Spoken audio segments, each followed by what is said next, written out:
Hi there. This is a quick message from Munro Partners that this podcast is general financial advice only, meaning it is not specific to you, your needs, goals, or objectives. We suggest you don't act on this information until you've spoken to your professional financial advisor. You'll find our full disclaimer linked to our financial services guide and website in the show notes below. Hello and welcome to the Invest in the Journey podcast. I'm Taylor Bree Casey and I'm the Communications Manager here at Munro. In today's episode, we're talking to Munro's CIO, Nick Griffin, and investment analyst, Huang, who both recently returned from a research trip in Taipei. They were the boots on the ground for the Morgan Stanley AI Summit, Computex, and NVIDIA's GTC conference. If you want to understand the AI infrastructure build-out from the people actually building it, there was probably no better place on earth for them to be. Jean, Nick, welcome back. Thanks, Taylor. Thank you, Taylor. So Nick, starting off with you, can you remind our audience why the team attends conferences and why they're important? They're actually quite a critical step in the idea generation process. There's a simple saying in the business is you got to get out to find out, if that makes sense. And, you can spend a lot of time looking at a screen or, crunching numbers, but our job here is to ultimately find, companies that can grow their earnings structurally over a long period of time. If the company can grow its earnings, then its share price can grow. Usually its earnings growth is a function of what's happening in the real world, quite frankly.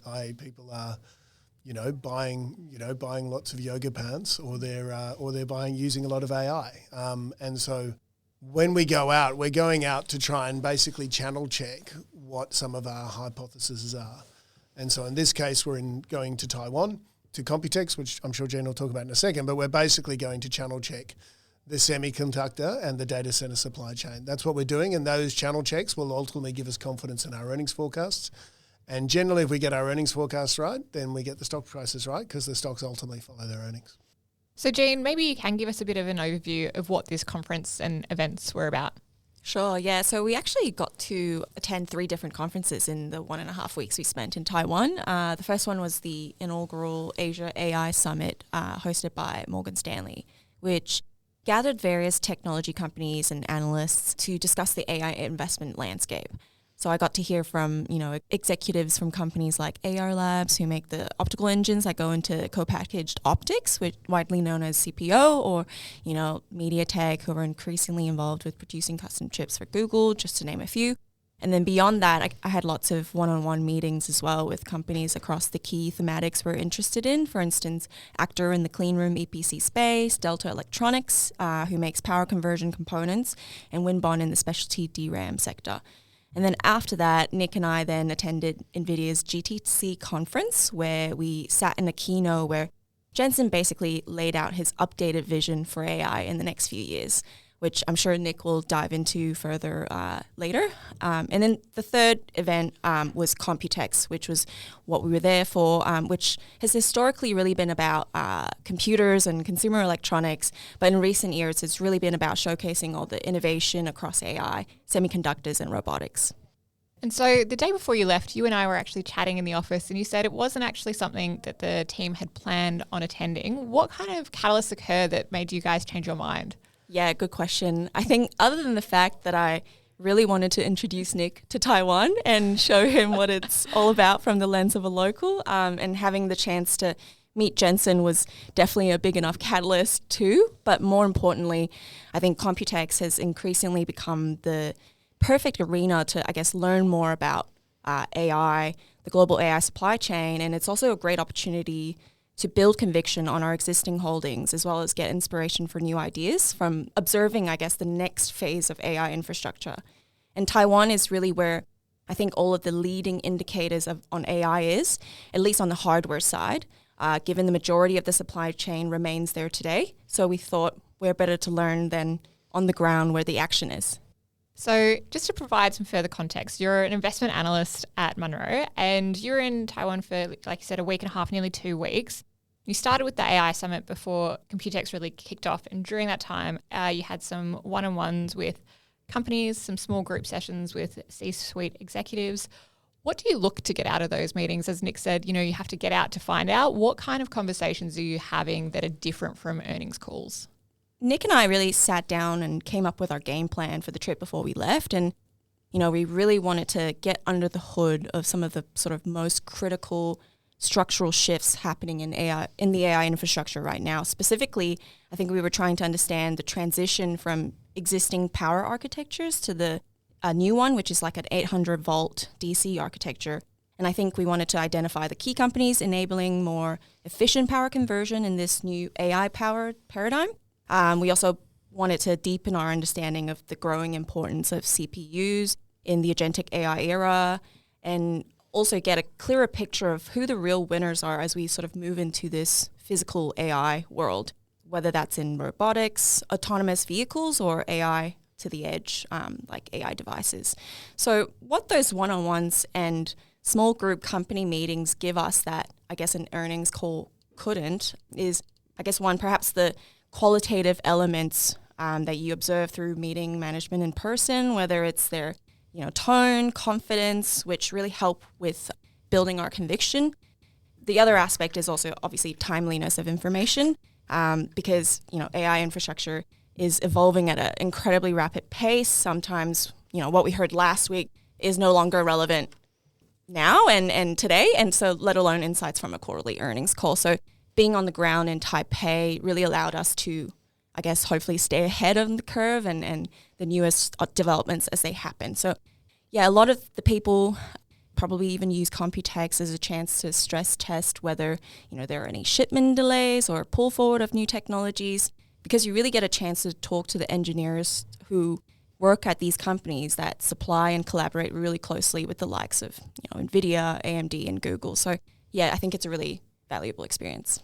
There's a lot of interesting nuggets in that answer, and I definitely want to pull on those threads. But before we do, Nick, I want to turn to you. So you joined Gene for Computex and GTC Week. Day one was NVIDIA's CEO Jensen Huang and Qualcomm's CEO Cristiano Amon. Hopefully I'm saying that correctly. What was the room like, and were there many other super fans in the audience like you?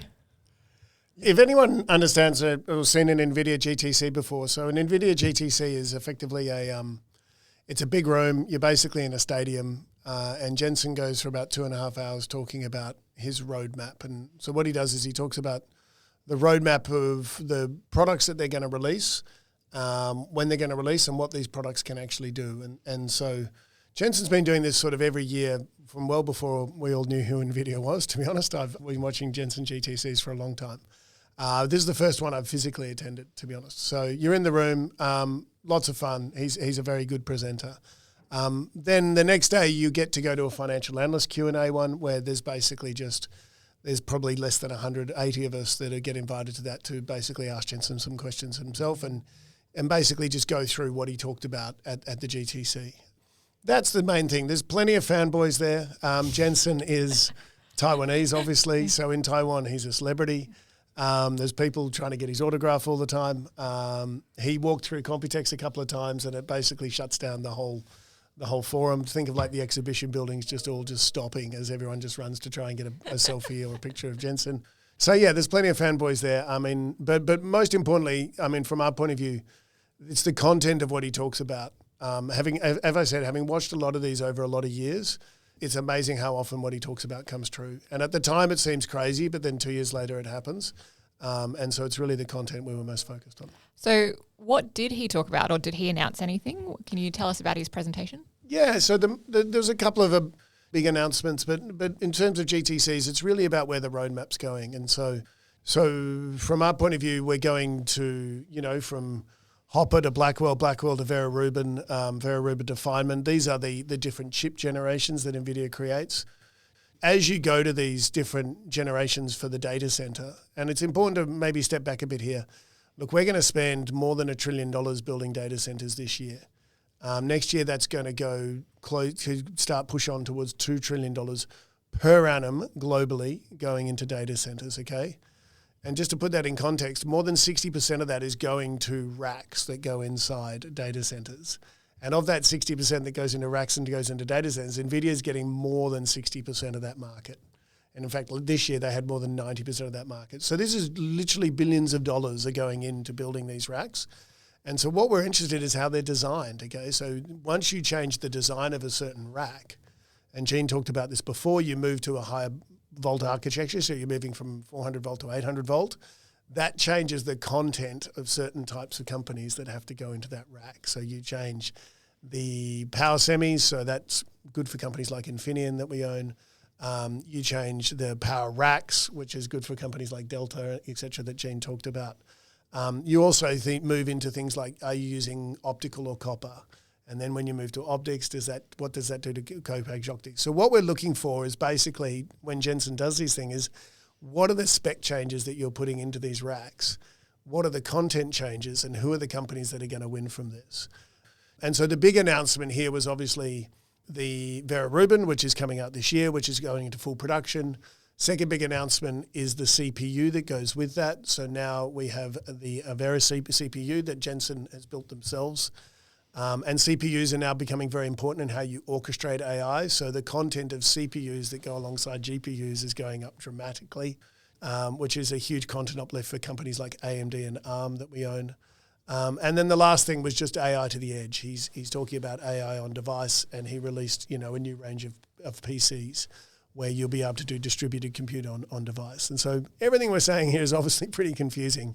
And so to bring this just high level, just follow the money. A lot of money being spent. If you understand where AI is going to evolve to, how much gets done on device, what are the different power architectures, what are the different networking architectures, we can then translate that to the companies that are going to win from that. Those companies will get earnings growth from that, and that earnings growth will equal share price growth. That's essentially what we're doing.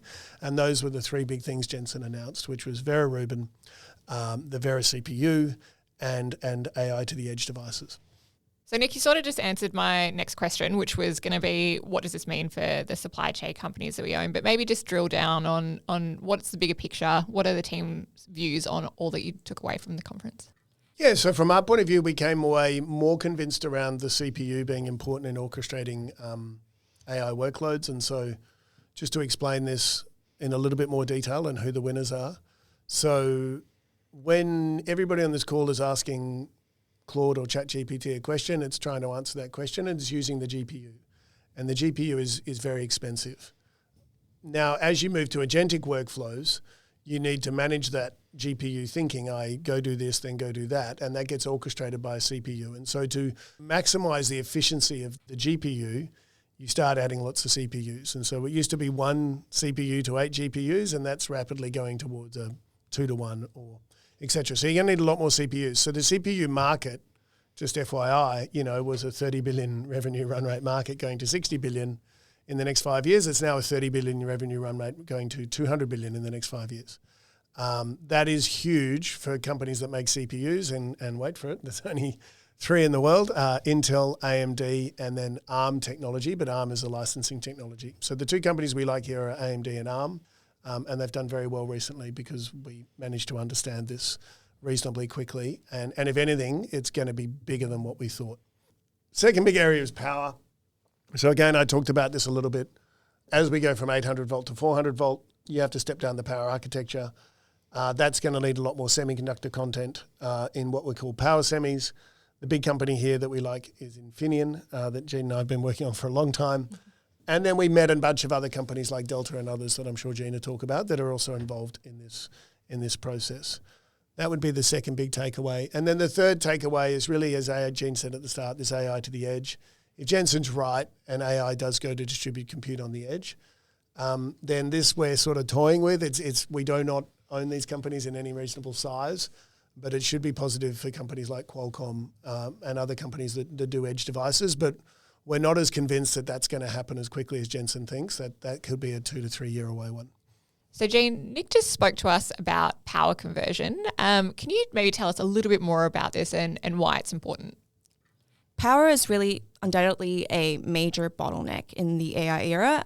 So the more AI tokens we generate, the more compute we need from chips, and the more power we need to draw from the grid. So while most of the market's attention on the power bottleneck has, I guess, historically been focused around power generation, the often overlooked issue is really the power loss during conversion. So the journey from grid level power down to chip itself passes through multiple stages of conversion. You step down from high to low voltage and you convert from AC to DC current. And at every single one of these steps, you lose a bit of power. So this makes conversion efficiency a critical consideration for hyperscalers trying to, maximize every watt that they've paid for. So this creates two distinct opportunities. The gray space, where I think power transitions from the grid to just outside of the four walls of the data centers. That's benefiting the likes of Vertiv, Eaton, and Schneider. And then we also have the white space, which is inside the four walls of the data center, all the way to the server racks, where companies like Delta Electronics, AEIS, and Flex benefit. And then the last power conversion step lies immediately sort of next to the chip, which really benefit. And there's only not many companies who get to take part there. So we really like that opportunity and it benefit the likes of Infineon, as Nick said, and also companies like Renesas and Monolithic Power. So one of the key questions we took to Computex was how all of this evolves under a new 800-volt DC power architecture, which is a structural shift that promises meaningfully more efficient power delivery at scale, and one that could, reshape the competitive landscape and content growth opportunity that we're looking for. And so I would say we came away fairly happy with how we were positioned across the white and gray space at the moment. And it was really cool to see a lot of these power racks on the floor at Computex as well. Power racks are cool, Jen. Very cool. I'd love to talk about memory. Memory seemed to be an important topic in markets and seems to be in the forefront of the mind of a lot of investors. What is the reason for this, and did you learn much about memory at Computex? Yeah, so I think we probably worked out a little over 6 months ago that memory is a key bottleneck. Again, there's a lot of bottlenecks here in the AI supply chain. And what we realized is at its core, AI is really only as useful as the quality and breadth of data you feed it. And the more, AI we use, the more data we need to train and run inference, and the more context memory and output data we need to retain and store to make future AI more useful, right? So all of that makes memory and storage one of the most structurally critical parts of the AI build-out. So at Computex, we really just heard probably a reinforcement of all of the above, and we heard from companies like Kioxia and Western Digital who expressed how the landscape is structurally changing. Chip makers and cloud providers are now going around the world trying to hunt down every capacity that's physically out there and locking them down with, long-term agreements that span across 3 to 5 years, which is unprecedented. So they would do that with a combination of financial guarantees and prepayments embedded in the contract. So as AI models sort of get exponentially larger and as inference workloads explode in the agentic era, every layer of that sort of memory triangle from the HBM at the top, followed by DRAM, NAND, to something like a hard disk drive will all structurally grow at an unprecedented rate. Yeah, maybe I'll jump in there. The simple way to think about this for those of you who are using AI a lot, it remembers what you talked about last time. And so this is called your context. And so as AI evolves to more agentic, it's going to need to know everything about you to able to solve an agentic problem for you, if that makes sense. And so memory is going to become incredibly important, and the amount of memory that we store on all this data is just going to go exponentially larger and larger and larger. And so as AI models are getting better and better, the big bottleneck is obviously memory, because it's what's making them better. And so, as Jean pointed out, what becomes clear now is if we're only using like 1% of the AI in the world today that we're going to use, and we're going to use an awful lot across every industry, then, we're going to need a significantly bigger boat here, and we need to fill it full of memory. And so this has created this huge shortage. And then when Jean talks about DRAM and these other things, that's about offloading the memory to other cheaper forms of memory to try and solve this problem, because there's a whole supply chain there's a whole bunch of different types of memory that otherwise previously just sat inside your PC or your smartphone, but they're now effectively providing the context for all your AI queries and all your AI queries into the future. So, Jean, I imagine these conferences are quite a melting pot of different investors from around the world. You would have been talking to lots of different people. Are they focused on the same sort of things that Monroe is? And are they as excited about the AI build out as we are, or are people quite hesitant? What did you learn from other investors? Yeah, it's a good question. I guess maybe just to set the scene, Computex really did feel like one of the AI events of the year at least. And not only was it really super well attended by investors from around the world, but the sentiment we screened was incredibly bullish. I think the quote that Nick said when he first got back is, "You couldn't find a bear out there in Taiwan." The bears don't turn up to Computex. Or yeah, exactly.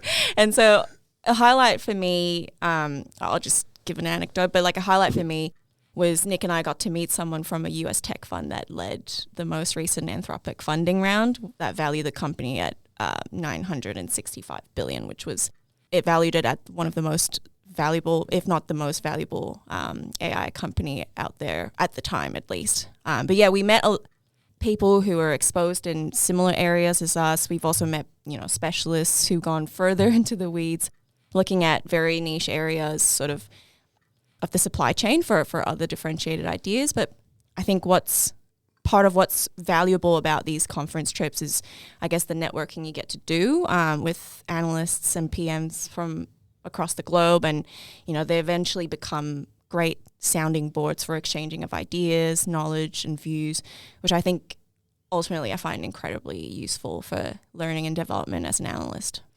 So Nick, just to finish off, what were your overall takeaways from the week? Yeah, so I think what I've said on these pods here lots of times is we're effectively in a boom here. We're in a data center build out boom. This has happened before, okay? So we had a boom here in Australia. We had the super cycle. China effectively industrialized and it sucked a lot of resources out of Australia for a 10 to 15 year period.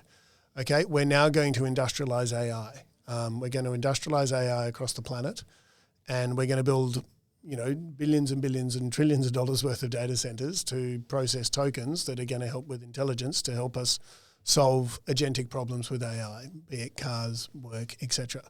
And so this boom is really just getting going, and the boom right now is in Taiwan, okay? So there's no bears in Taipei, okay?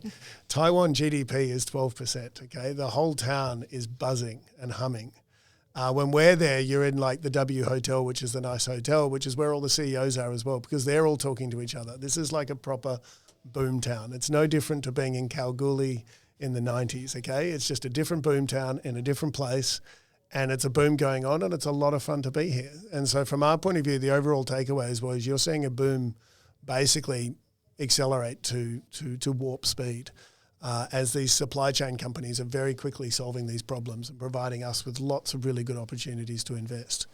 On top of that, there's lots of companies in the space, but it's really clear who the emerging winners are, and we definitely got that away from the conference. Sure. And the last thing I'd just say is, we'd love to go back. I think this will be a boom town for a period of time, and we'd love to go back and understand it further. And I was very lucky to be there with my local guide, Jean, who is Taiwanese, who can find her way around, who can speak the language. And it could also pique me to the good food. There's a lot of good food. So if you didn't, this was obviously a fairly in-detailed podcast. There's a lot of confusing stuff there. If you want to take anything away, go to Taipei. The food's really good. I really enjoyed my trip. It also sounds like a very exciting time to be a growth investor. It always is an exciting time to be a growth investor. Well, thank you both. That was incredibly insightful, although I have to say a little bit mind-boggling, but it sounds like the trip was incredibly valuable. Thank you so much for giving us behind the scenes on a research trip. Thanks for having us. Thanks for having us. We hope you enjoyed this episode. For more on how Monroe thinks about structural growth investing, head to monroepartners.com and subscribe to Invest in the Journey wherever you get your podcasts. We'll be back soon.